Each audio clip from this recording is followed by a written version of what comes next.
mga kapatid, pag-usapan pa natin ang epekto ng krisis sa Middle East.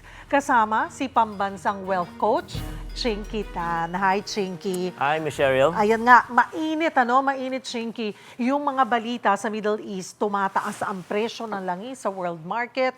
Tanong ng marami, ano ang epekto nito sa atin dito nga sa Pilipinas? Ako, Ma'am Cheryl, mga kababayan, malaki talagang epekto nito sa bulsa ng Pilipino.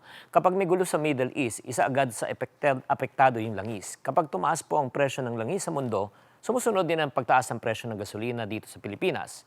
Ngayon may tension po ng pagitan sa Iran, Israel at United States. At may mga attack sa oil routes ng tanker ships.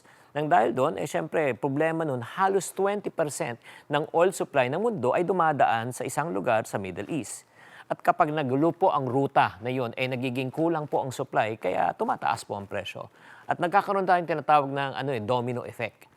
Kapag mahal ang krudo sa world market, mahal ang gasolina. Pag mahal ang gasolina, tataas ang presyo ng pamasahe, delivery cost, at presyo na rin ng pagkain.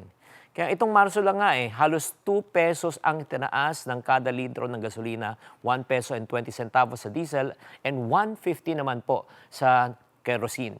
Magmula nga nung Enero hanggang Marso, halos 7 pesos ang tinaas ng gasolina, halos 10 piso naman sa diesel at 8 pesos sa kerosene. Pero hindi naman to issue lang sa Middle East, no? Issue to sa bawat pamilyang Pilipino.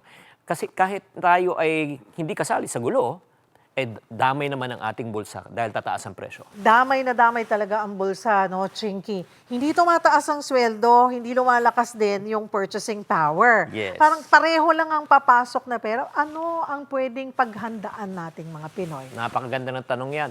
3 bagay lang pwede natin gawin sa mga kababayan natin ngayon. Una, bantayan po natin ang gastos, no, sa gasolina. Planuhin natin ang mga biyahe, isang lakad lang kaysa maraming errands. Pangalawa, maghanda tayo ng tinatawag na emergency fund or budget. Just in case, again, huwag naman po sana na tumaas ang bilihin or if not naman, mawalan ng trabaho, meron po tayong pondo na itatawid. At pangatlo, ang pinakamahalaga, yung tinatawag na iwas muna ng add to cart.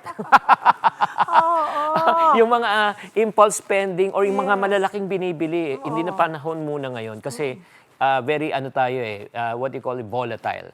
Kaya kapag may global crisis, ang unang dapat proteksyonan ng pamilya ay disiplina pagdating sa pera. Hindi natin control ang gulo sa ibang bansa, pero control natin kung paano natin hawakan at gastusin ang ating pera. Sa panahon ng uncertainty, ang mahalaga, ang budgeting kesa yabang sa gastos. Totoo, agree ako dyan. Natuto naman na siguro tayo, di ba, Chinky, noong pandemic. Yeah. Hindi natin inakala yun. So, dapat ito, easier na for us na Exactly. magsikip ng sinturon. Sa pangilang butas ba dapat namin ilagay yung pagsisikip ng sinturon? Hanggang sa dulo ng walang hanggan. Maraming salamat, Chinky Tan, ng ating pambansang wealth coach.